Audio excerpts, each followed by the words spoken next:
ನಮಸ್ತೆ ಸ್ನೇಹಿತರೆ, welcome back to ಸಮೃದ್ಧಿ ಜೀವನ ಚಾನೆಲ್. ನಿಮ್ಮ ಮನೆಗಳಲ್ಲಿ ಸುಲಭವಾಗಿ ಸಿಗ್ತಕ್ಕಂತಹ ಈ ಒಂದು ವಸ್ತುವಿನಿಂದ ನಿಮ್ಮ ಸಕಲ ಸಮಸ್ಯೆ ಪರಿಹಾರ. ನಾವು ಪ್ರತಿಯೊಂದು ನಮ್ಮ ಸುತ್ತಮುತ್ತಲಿನ ಪ್ರತಿಯೊಂದು ಕೆಲಸವನ್ನು ಗೌರವಿಸಬೇಕು ಹಾಗೂ ಸುತ್ತಮುತ್ತಲಿನವರನ್ನು ಕೂಡ ಗೌರವಿಸಬೇಕು. ಬದುಕಲು ನಾವೆಲ್ಲ ಕೆಲಸ ಮಾಡಲೇಬೇಕು. ಕೆಲವರು ಹಣಕ್ಕಾಗಿ ಮಾಡಿದ್ರೆ ಇನ್ನು ಕೆಲವರು ಸಂತೋಷಕ್ಕಾಗಿ ಕೆಲಸ ಮಾಡ್ತಾರೆ, ಅಥವಾ ಇನ್ನು ಕೆಲವರು ಎರಡೂ ವಿಚಾರಕ್ಕಾಗಿಯೂ ಕೂಡ ಕೆಲಸ ಮಾಡ್ತಾ ಹೋಗ್ತಾರೆ. ಯಾವುದೇ ಕೆಲಸವೂ ಕೂಡ ಕೀಳಲ್ಲ, ಯಾವುದೇ ಕೆಲಸವೂ ಕೂಡ ಉನ್ನತವಲ್ಲ. ನಮ್ಮ ಕೆಲಸದ ಮೇಲೆ, ನಾವು ಮಾಡ್ತಕ್ಕಂತಹ ಕೆಲಸದ ಮೇಲೆ ನಮಗೆ ಅಭಿಮಾನವಿರಬೇಕು, ಗೌರವವಿರಬೇಕು. ನಮ್ಮ ವ್ಯಕ್ತಿಯ ಸಾಮರ್ಥ್ಯಕ್ಕೆ ಸಾಧ್ಯವಾದಷ್ಟು ಕೆಲಸವನ್ನು ನಾವು ಮಾಡಬೇಕು.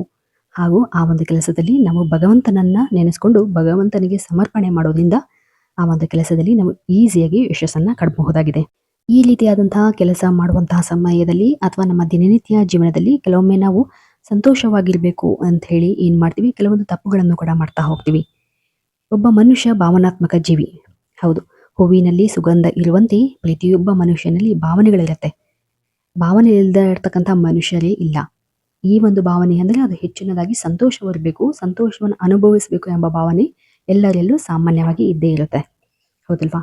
ಇದಕ್ಕಾಗಿ ನಾವು ಸಂತೋಷವಾಗಿರಬೇಕು, ಎಲ್ಲರೂ ನಮಗೆ ಗೌರವ ಕೊಡಬೇಕು ಎಂದುಕೊಳ್ಳುವುದು ಹೆಚ್ಚಿನ ಜನರು ಇದ್ದಾರೆ. ಆದರೆ ನಾವು ಬೇರೆಯವರಿಗೆ ಎಷ್ಟಿನ ಮಟ್ಟಿಗೆ ನಾವು ಗೌರವವನ್ನು ಕೊಡ್ತಾ ಇದ್ದೀವಿ ಅನ್ನೋದನ್ನು ನಾವು ಮೊದಲು ಯೋಚನೆ ಮಾಡಬೇಕು. ಇದಕ್ಕಾಗಿ ನಾವು ಬೇರೆಯವರನ್ನು ಹೆಚ್ಚು ಇಷ್ಟಪಡಬೇಕು. ನಮ್ಮ ಸುತ್ತಲಿನವರ ಭಾವನೆಗಳಿಗೆ ನಾವು ಮೊದಲು ಗೌರವ ನೀಡಬೇಕು. ಏಕೆಂದರೆ ದೇವರು ನಮ್ಮಲ್ಲಿ ಇರುವಂತೆ ನಮ್ಮ ಸುತ್ತಮುತ್ತ ಜನರಲ್ಲಿಯೂ ಕೂಡ ದೇವರಿದ್ದಾನೆ. ಗೌರವಿಸಿದರೆ ಆ ದೇವರಿಗೆ ಗೌರವಿಸಿದಂತೆ, ನಮಸ್ಕರಿಸಿದಂತೆ. ಕೆಲವೊಬ್ಬರು ಅಡುಗೆ ಹೇಗೆ ಇದ್ರೂ ಕೂಡ ಅಡುಗೆ ತುಂಬಾ ಚೆನ್ನಾಗಿದೆ, ತುಂಬಾ ಚೆನ್ನಾಗಿ ಮಾಡಿದ್ದೀರಾ ಅಂಥೇಳಿ ಮಾಡಿದವರಿಗೂ ಕೂಡ ಹಾಗೂ ಬಡಿಸಿದವರಿಗೂ ಕೂಡ ಧನ್ಯವಾದಗಳನ್ನ ಹೇಳ್ತಾರೆ, ಮೆಚ್ಚುಗೆಯನ್ನ ವ್ಯಕ್ತಪಡಿಸ್ತಾರೆ. ಇದು ಶ್ರಮಕ್ಕೆ ಸಿಗ್ತಕ್ಕಂತಹ ಬೆಲೆ. ಈ ರೀತಿಯಾಗಿ ಚಿಕ್ಕ ಪುಟ್ಟಗಳಲ್ಲೂ ನಾವು ಖುಷಿಯನ್ನ ಕಾಣ್ತಾ ಹೋಗ್ಬೇಕು.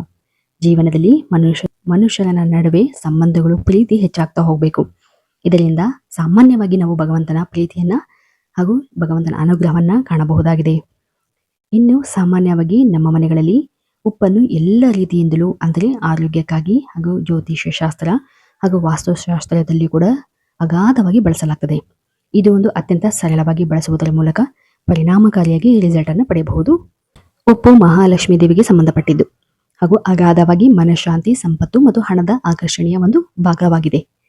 ನಾವು ಈ ಒಂದು ಉಪ್ಪಿನ ಪರಿಹಾರಗಳಲ್ಲಿ ನೋಡೋದಾದರೆ, ಈ ಉಪ್ಪನ್ನು ವಾರದಲ್ಲಿ 2 ದಿನ ಅಥವಾ ನಿಮಗೆ ಸಾಧ್ಯವಾದ ಸಮಯದಲ್ಲಿ ಈ ಒಂದು ಉಪ್ಪಿನ ಪರಿಹಾರಗಳನ್ನು ಮಾಡೋದ್ರಿಂದ ಹಲವಾರು ಬೆನಿಫಿಟ್ಸ್ಗಳನ್ನ ನೀವು ಕಾಣಬಹುದಾಗಿದೆ.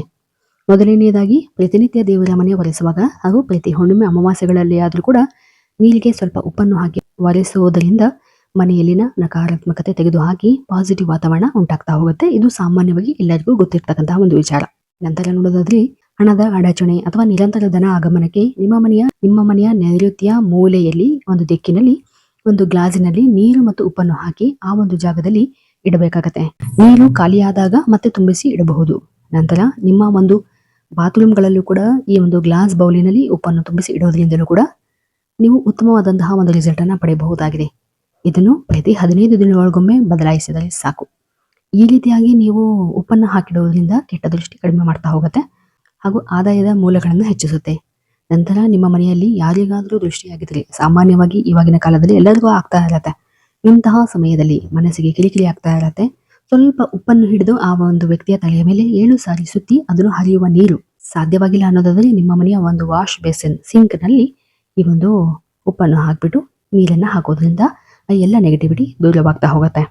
ನಂತರ ನಿಮ್ಮ ಜೀವನದಲ್ಲಿ ಯಾವುದಾದ್ರೂ ಒಂದು ಕೆಲಸದಲ್ಲಿ ತುಂಬಾನೇ ಅಡೆತಡೆಗಳು ಅಥವಾ ವಿಘ್ನಗಳು ಉಂಟಾಗ್ತಾ ಇದೆ ಅನ್ನೋದಾದ್ರೆ, ಮೇಲಿಂದ ಮೇಲೆ ಸಮಸ್ಯೆ ಕಾಡ್ತಾ ಇದೆ ಅನ್ನೋದಾದ್ರೆ, ಆ ಒಂದು ಸಮಸ್ಯೆ ಇರ್ತಕ್ಕಂಥ ವ್ಯಕ್ತಿಯ ಮೇಲೆ 3 ಬಾರಿ ಈ ಒಂದು ಉಪ್ಪನ್ನು ಕೈಯಲ್ಲಿ ಹಿಡಿದು ನಿವಾರಿಸಬಹುದು. ಅಥವಾ ಅದರ ಜೊತೆ ಬಿಳಿ ಸಾಸಿವೆಯನ್ನು ಕೂಡ ಕೈಯಲ್ಲಿ ಹಿಡಿಯುವುದರಿಂದ ಉತ್ತಮ ರಿಸಲ್ಟ್ ಅನ್ನು ಪಡೆಯಬಹುದಾಗಿದೆ.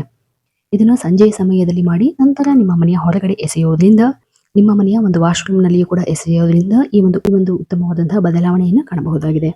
ನಂತರ ನಿಮ್ಮ ಒಂದು ಆದಾಯ, ಇನ್ಕಮ್ ನಲ್ಲಿ ಹೆಚ್ಚಾಗಬೇಕು ಅಥವಾ ತುಂಬಾನೇ ಹಣ ಖರ್ಚಾಗ್ತಾ ಇದೆ, ಹಣ ಬಂದಿರತಕ್ಕಂತಹ ಹಣ ಕೈಯಲ್ಲಿ ನಿಲ್ತಾ ಇಲ್ಲ ಅನ್ನೋದಾದ್ರೆ, ಈ ಒಂದು ಫೈನಾನ್ಷಿಯಲ್ ಪರಿಸ್ಥಿತಿಯನ್ನು ಸುಧಾರಿಸಲು 4 ರಿಂದ 5 ಲವಂಗಗಳನ್ನು ತೆಗೆದುಕೊಳ್ಬೇಕು. ಪೂರ್ಣವಾಗಿರ್ತಕ್ಕಂತಹ ಲವಂಗಗಳನ್ನು ತೆಗೆದುಕೊಳ್ಬೇಕು.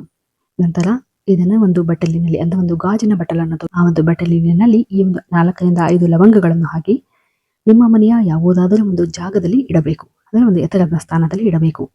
ಈ ರೀತಿಯಾಗಿ ಮಾಡೋದ್ರಿಂದ ಒಂದು ಉತ್ತಮವಾದಂತಹ ಫೈನಾನ್ಷಿಯಲ್ ಡೆವಲಪ್ಮೆಂಟ್ ಆಗ್ತಾ ಹೋಗುತ್ತೆ. ನೀವು ಮಲಗತಕ್ಕಂತಹ ಜಾಗದಲ್ಲಿ ಅಥವಾ ನಿಮ್ಮ ಬೆಡ್ರೂಮ್ನಲ್ಲಿ ತಲೆಯ ಭಾಗದಲ್ಲಿ ಒಂದು ಬೌಲ್ನಲ್ಲಿ ಉಪ್ಪನ್ನು ಹಾಕಿಡುವುದರಿಂದ ಉತ್ತಮವಾದಂತಹ ನಿದ್ರೆ ಬರುತ್ತೆ. ಟೆನ್ಷನ್, ಡಿಪ್ರೆಷನ್ ಈ ಎಲ್ಲ ರೀತಿಯಾದಂತಹ ಸಮಸ್ಯೆಗಳಿಂದ ಹೊರಗಡೆ ಬರಬಹುದು. ಸಾಧ್ಯವಾದಂತಹ ಸಮಯದಲ್ಲಿ ಸ್ನಾನದ ನೀರಿಗೆ ಉಪ್ಪನ್ನು ಹಾಕಿ ಕೂಡ ಸ್ನಾನ ಮಾಡೋದ್ರಿಂದ ಒಂದು ಪ್ಯೂರಿಫೈಯರ್ ಆಗಿ ಕೆಲಸ ಮಾಡ್ತಾ ಹೋಗುತ್ತೆ. ಟೋಟಲ್ ಆಗಿ ಉಪ್ಪು ಒಂದು ಪ್ಯೂರಿಫಿಕೇಶನ್ ಆಗಿ ಕೆಲಸ ಮಾಡೋದ್ರಿಂದ ನಮ್ಮ ಜೀವನವನ್ನು ಅಥವಾ ನಮ್ಮ ಲೈಫಲ್ಲಿ ಯಾವುದೇ ರೀತಿಯಾದಂತಹ ಒಂದು ನೆಗೆಟಿವಿಟಿ ದೂರಗೊಳಿಸಿ ಉತ್ತಮವಾದಂತಹ ಉಲ್ಲಾಸಮಯವಾದಂತಹ ಜೀವನವನ್ನು ಕಾಣಲು ನಮಗೆ ಈ ಒಂದು ಉಪ್ಪು ಸಹಾಯಕವಾಗ್ತದೆ. ಈ ರೀತಿಯಾಗಿ ಸರಳವಾಗಿ ನಾವು ಉಪ್ಪನ್ನು ಬಳಸುವುದರ ಮೂಲಕ ಹಲವು ರೀತಿಯಾದಂತಹ ಸಮಸ್ಯೆಗಳಿಂದ ಹೊರಗಡೆ ಬರಬಹುದು. ಜೀವನದಲ್ಲಿ ಉತ್ಸಾಹ, ನೆಮ್ಮದಿಯ ಜೊತೆಗೆ ಹಣಕಾಸಿನ ಬಿಕ್ಕಟ್ಟಿನಿಂದಲೂ ಕೂಡ ಹೊರಗಡೆ ಬರಬಹುದಾಗಿದೆ. ಇವತ್ತಿನ ಈ ಒಂದು ವಿಡಿಯೋ ಇಷ್ಟವಾಗಿದ್ದಲ್ಲಿ ದಯವಿಟ್ಟು ನಮ್ಮ ಚಾನಲ್ ಅನ್ನು ಸಬ್ಸ್ಕ್ರೈಬ್ ಮಾಡಿ ಮತ್ತು ಲೈಕ್ ಮಾಡಿ. ಧನ್ಯವಾದಗಳು.